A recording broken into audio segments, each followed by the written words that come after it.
Rabbi Manis Friedman, what a great pleasure and an honor to have you with us again. It's every time, it's an absolute blessing, an absolute treat, and we'll never get over that. So thank you so much. I'd like to dedicate today's program to Baseless Hatred, because tomorrow night we will commemorate 1950th year of the destruction of the Beis Hamikdash, the second Jewish temple, which was destroyed due to bad relationships amongst people. It was Jewish people, but it's not only Jewish people who treat each other badly. So I would, of course, like to address this topic for absolutely everybody, because everybody does listen to RSA radio, whether they're religious or not, observant, not Jewish, Jewish, not Jewish, doesn't matter. So let's please address this topic that has been affecting humanity since the beginning of times. And have we learned anything in this 1950 years?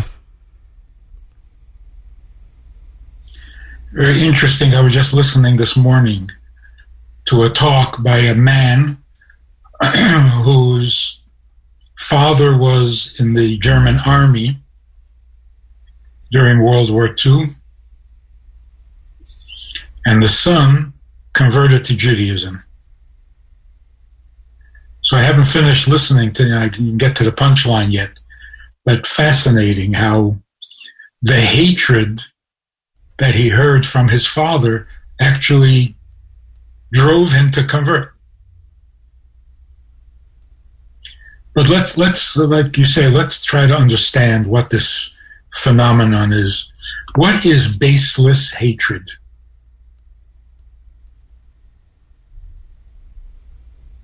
If I hate you because I'm jealous, because you have what I want, is that baseless? Not really. Yeah, it seems like I have a reason. Now you can say jealousy is baseless, but now we're two steps removed.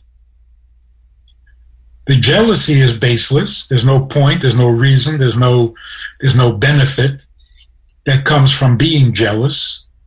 It's pointless, and yet it produces hatred. So I guess what is pointless will produce things that are pointless.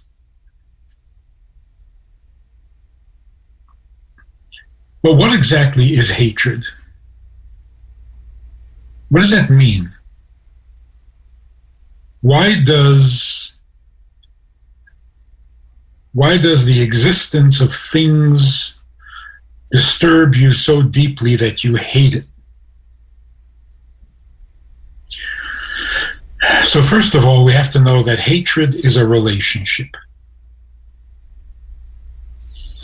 Now, that famous expression, familiarity breeds contempt.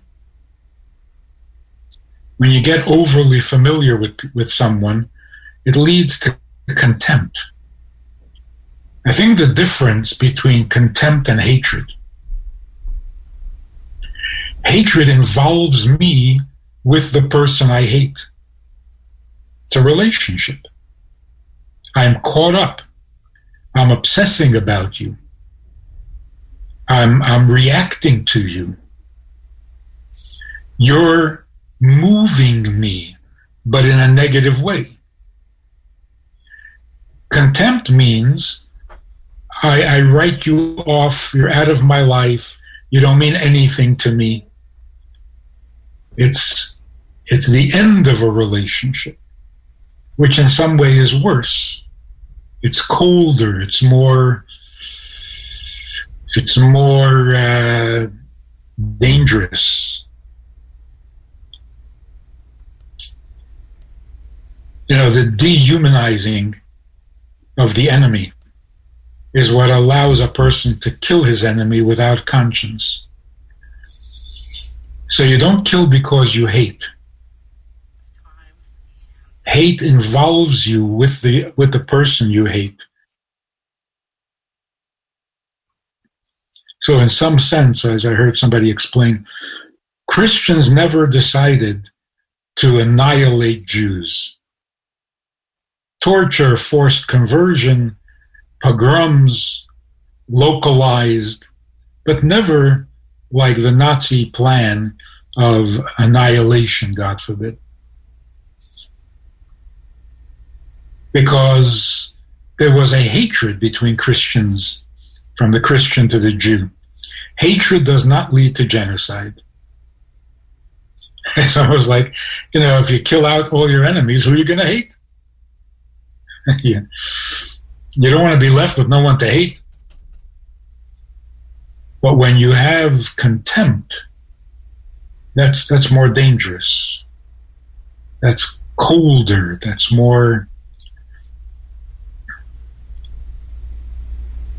vicious. And so what is it that makes us hate someone? So if we talk, for example, jealousy, I want what you have. So I hate the fact that you have it and I don't, because I want that. See, that's a relationship. I see something in you that I want. So I can't dismiss you. I can't despise you out of my life. I want what you have. In a sense, I want to be like you. So there is anti-Semitism, for example, one form of hatred that we're familiar with. There is anti-Semitism that comes from jealousy. Why are you the chosen people? I want to be the chosen people. In other words, being chosen is valuable. It's desirable. You have it and I don't. So that doesn't lead me to the conclusion of annihilate my enemy or the one I'm jealous of, because that's my role model. I want to be like you. But then there's a deeper, uglier form of jealousy. It's not that I want what you have. I don't want you to have it. Much more vicious. It's not like if we both had it, I would be happy. I don't want you to have it. So I would like to have it all, and you should have none. Or, if I can't have it, then you shouldn't have it either. That's particularly noxious.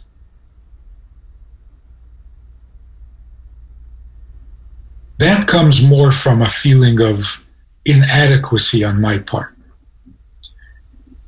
It's not just that I want what you have. Your having reminds me of my inadequacy. And I hate being reminded. So if nobody was better than me, then I wouldn't be reminded that I was not good.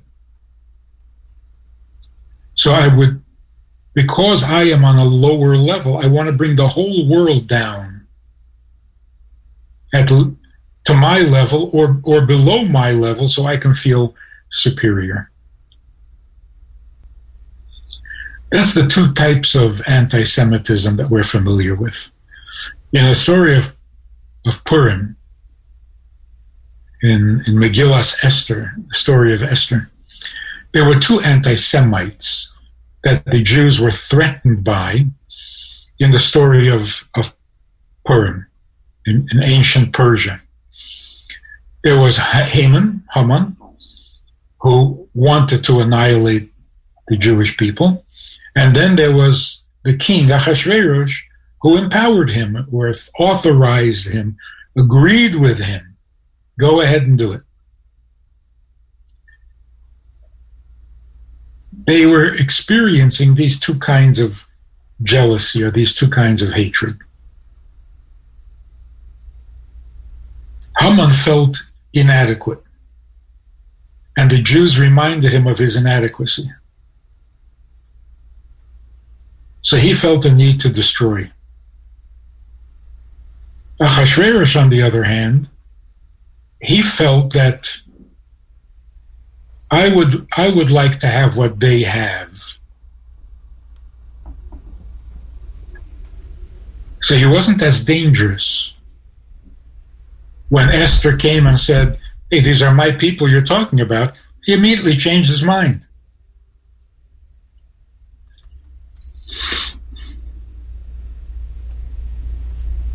So Haman says, "Let me annihilate these people."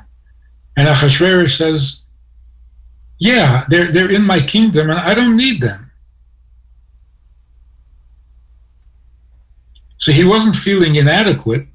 He was just feeling that, why should they have more than I have? In our personal lives, we have these same experiences. There's a good form of jealousy, and that is, I want what you have. You have something admirable, I want it too. Maybe that's not jealousy, maybe that's envy, or the other way around, I'm not sure the exact definition of the words. But they are two different experiences, emotions. So what makes me hate? Well, either because the inequality disturbs me. You have more than I, or even I have more problems than you. Inequality. There's a certain desire that we have for absolute equality, where there is nothing to be jealous of, there's nothing to steal, there's nothing to covet, because I have everything you have and you have nothing I don't have.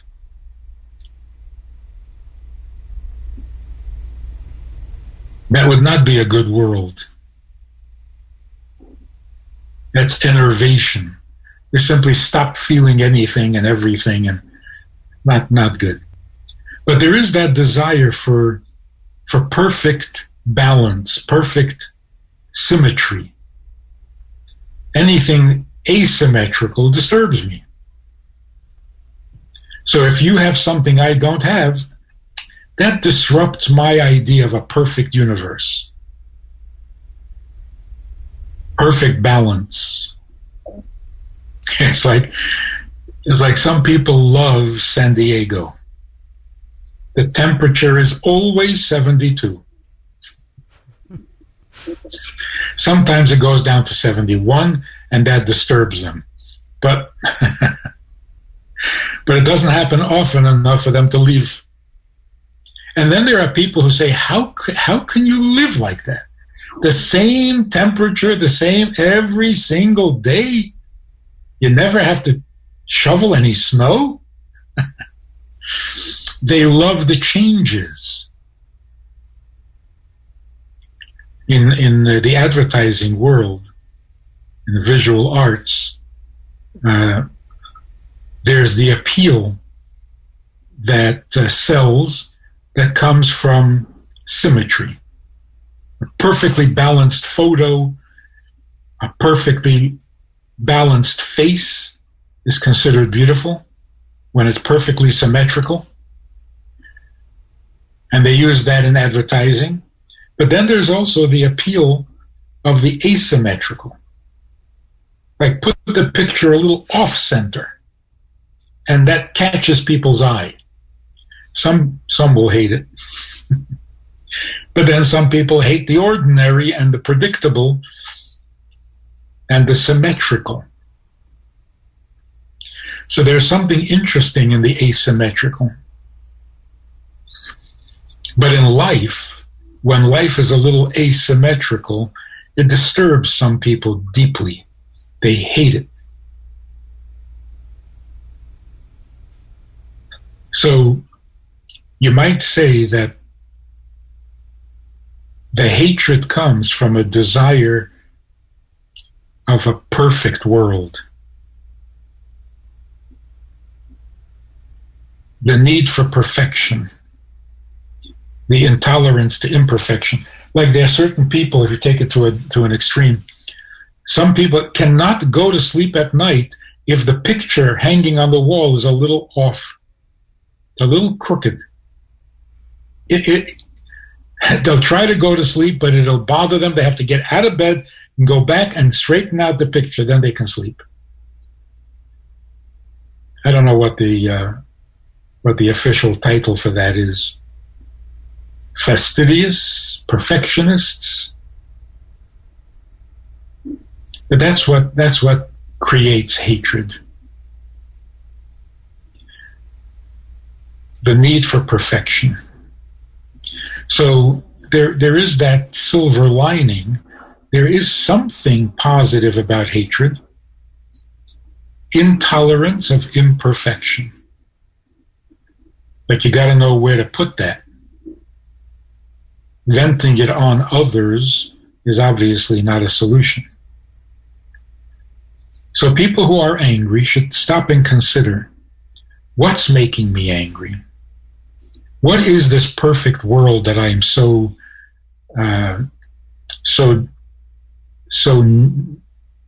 desperate for, that makes me hate the imperfections of the world? And why am I blaming others for it? The world is not symmetrical, with or without human beings.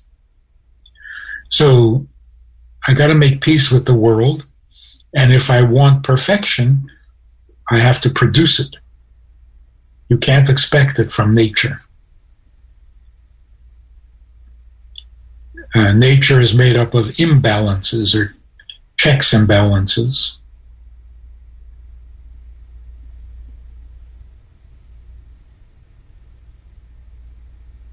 Then the question is, were we able to produce it in this almost 2,000 years?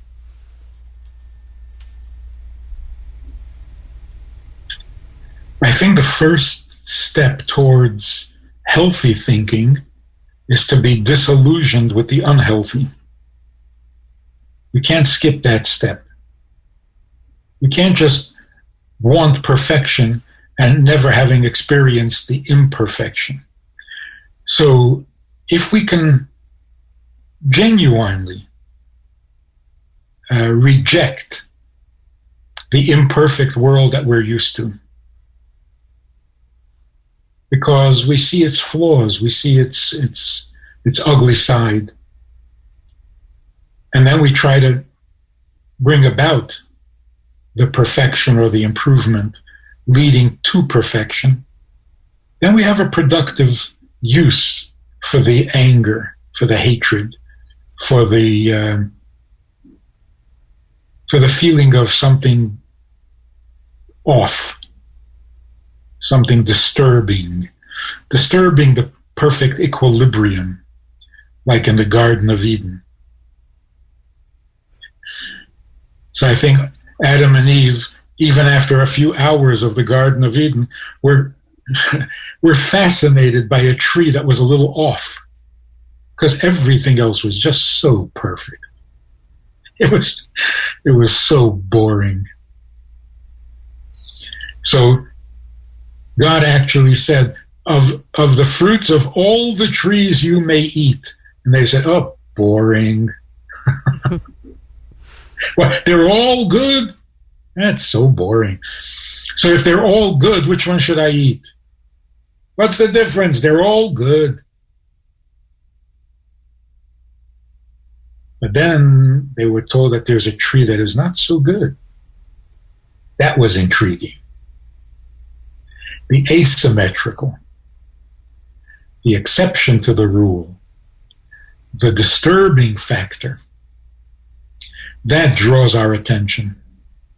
But instead of getting angry about it and becoming hateful, it should draw our attention because it offers us an opportunity to partner in creation,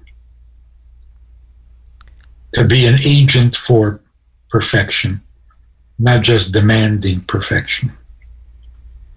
So is hate, a driving force? So if we understood our own anger, we would find that positive ingredient that can motivate us and energize us. And I really hope and believe that we're going through that today. Not just in the free world, but everywhere. We just don't, we have no more tolerance for the imperfect.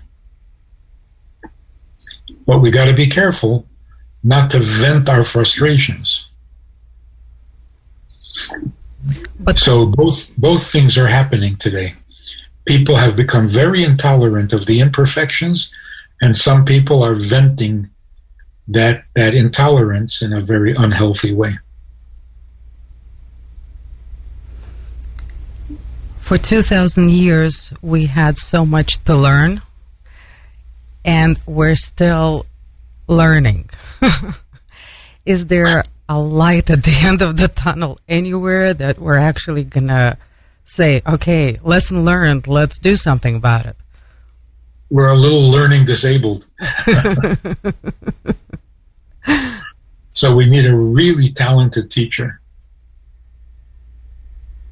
who can get us past our disabilities. But everybody can learn if they're learning the hard way. No one is disabled when it comes to learning from your own experience. And I think that's what's happening today. So I just want to repeat something we've spoken about many times. The world is getting better by the minute. By the minute. The fact that it's not reflected in the news is no surprise. But let's not be deceived. And let's not be discouraged. The world is getting better by the minute. And someday it will hit the headlines. So far it hasn't. Hope it will happen sooner rather than later. But we actually got a very, very good question regarding this topic over the week from Aviva. And here's what she's asking. I have read the teachings of many prophets on the coming of the Mashiach. From what I read, Jews need to be united for it to happen, or else based on that, is there a light at the end of the tunnel? Will we see Mashiach soon? And is it going to be in a nice way? For Jews to be united, on the one hand, that would be the biggest miracle of all. Miracle of miracles. Wonder of wonders. It's been 2,000 years that we have not been united. In fact, if you think about it, the whole Zionist dream of a Jewish state seems a little, it's an understatement, it seems a little unrealistic. Because before there was a state of Israel, Jews lived all over the world. We were scattered to the four corners of the world. And we were living primarily in very large countries. Russia, the Soviet Union, very big, very big. Even the other countries, Poland, Czechoslovakia, Hungary, Romania, big, a lot bigger than the land of Israel. And yet, Jews didn't get along. Right? White Russia, Ukraine, Galicia with the rest of Poland, we didn't get along.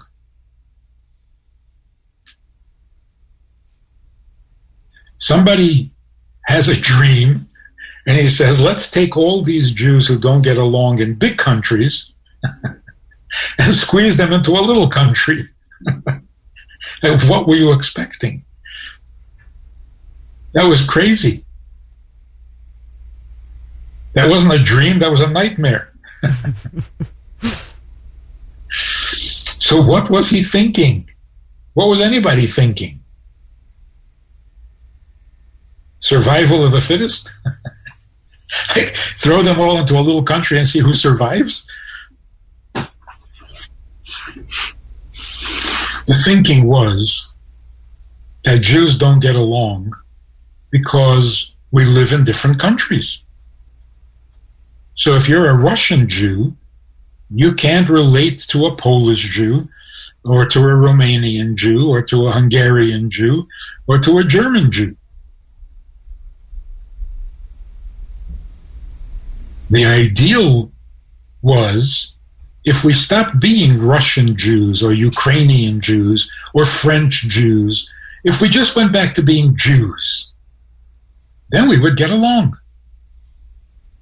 We have so much in common. But we didn't 2,000 years ago. Otherwise, we wouldn't be here. Right.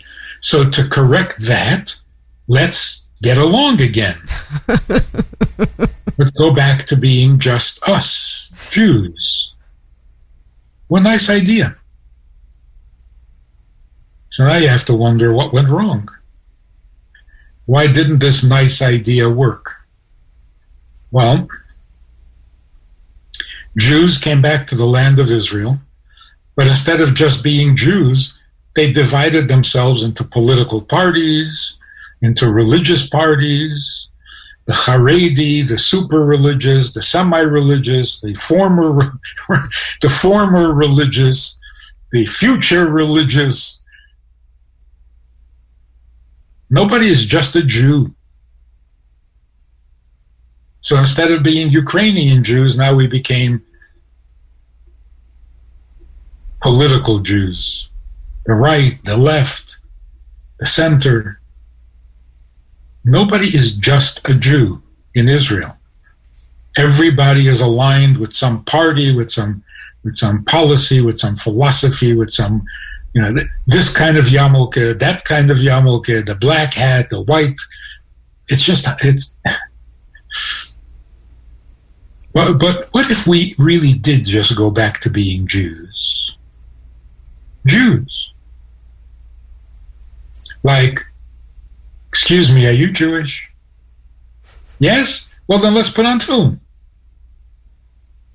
See, the beauty of that is not are you religious, let's put on tefillin. If you're religious, you already put on the tefillin. But it's not are you religious, are you Jewish? If you're Jewish, we have something in common. Although I'm religious and you're not. But that's irrelevant. We're both Jews. And putting on tefillin is Jewish. So, here's your tefillin. By putting on tefillin this one time out in the street in Manhattan is not going to make me religious. Yeah, that's fine. This is not about religion. This is about Jewish. So is there hope that Jews can get along? It's right there beneath the surface.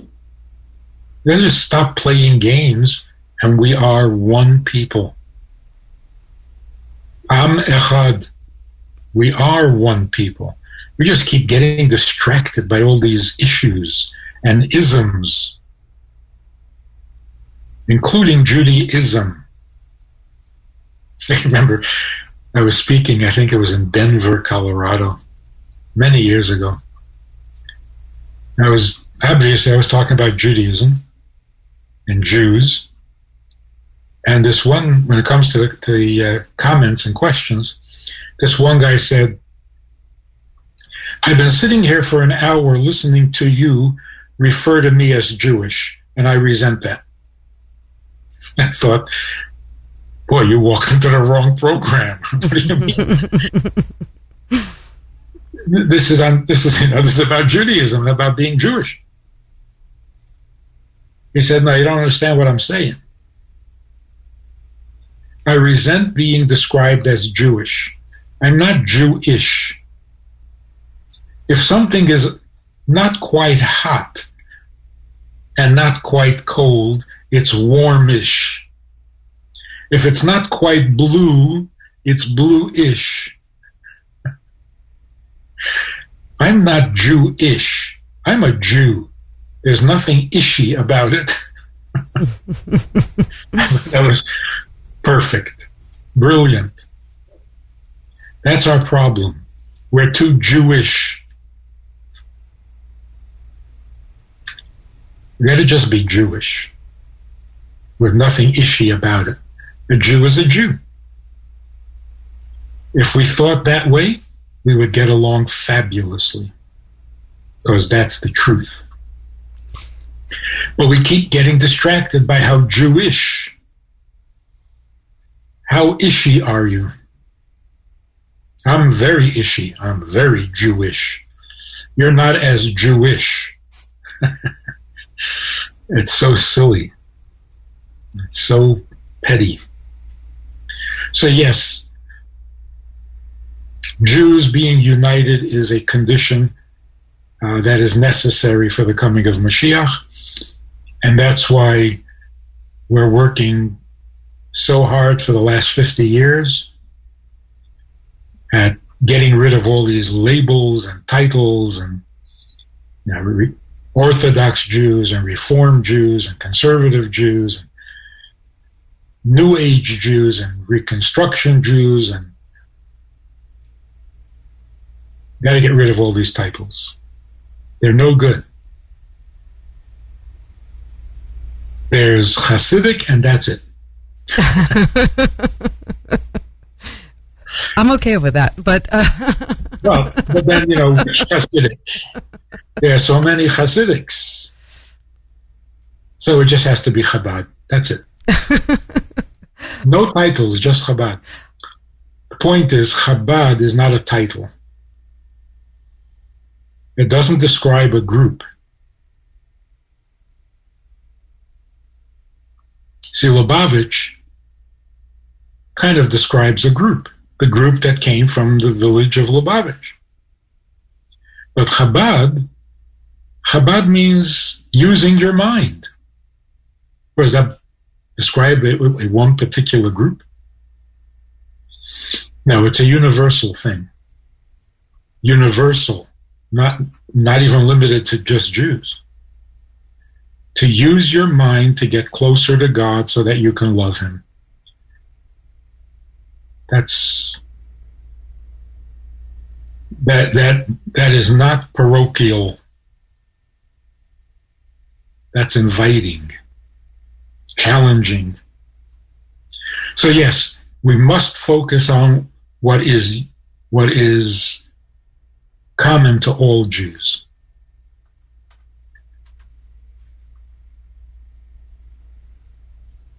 I'm optimistic about it. Not everyone is.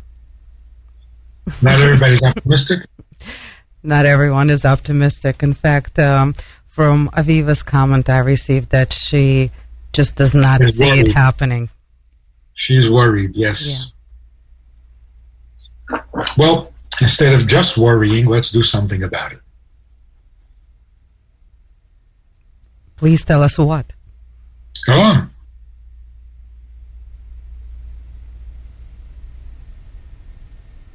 Reach out, reach out.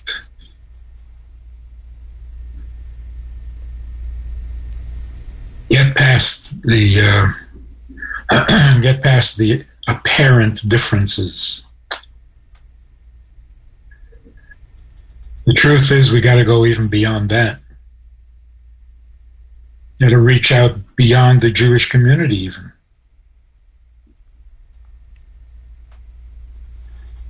We're all in this together. Now people say, why don't we all get along? Why can't we understand each other? After all, we all have the same needs. Shouldn't that unite us? I get hungry, you get hungry. I understand. We're both hungry, so we have something in common. That's not working very well. In fact,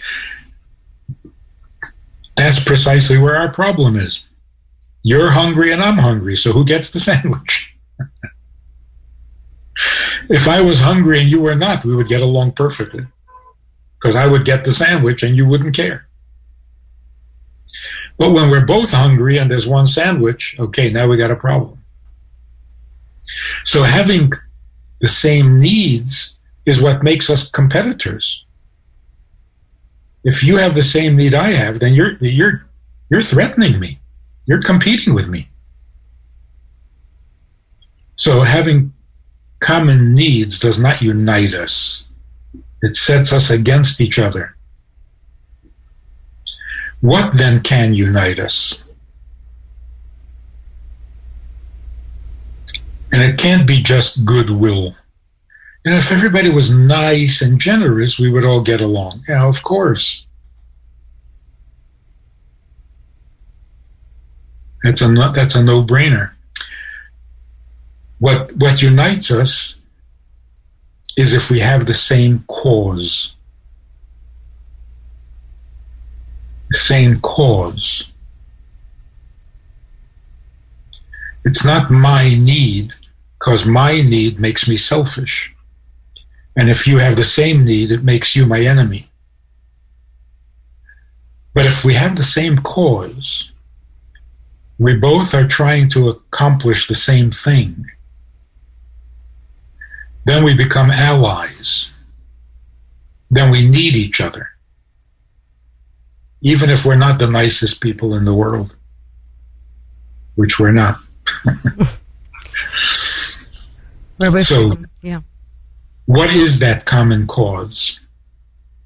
The common cause is we are here for the same purpose, created for the same purpose, and that is to make the world godly, to bring heaven down to earth, so that earth becomes more heavenly than heaven. That is our common purpose, our common goal. That's the reason we all exist. Now, God gave each of us an individualized, tailor-made portion of that purpose, which is rather obvious. Some people are born into this world in the 14th century, and their job was to deal with the issues, with the realities of the 14th century, and bring godliness into that condition. We were not created in the 14th century. So our job is different. Some of us are Jewish, some of us are not. There are male and there are female. There are the scholars and there are the doers. Everybody got a little piece of the action in your place into which you are created, in your era, in your generation, in your gender, and in your role in God's plan. You have your particular individual little piece of the world that only you can fix. That's why you are where you are. That's why you are who you are. That's why you have the talents you have, and no others, because you don't need any other to fulfill your purpose. So we can be content with the gifts we're given, because that's all we need. We're not lacking anything. God doesn't give us a job without giving us the ability and the opportunity. So all we need to do is say yes.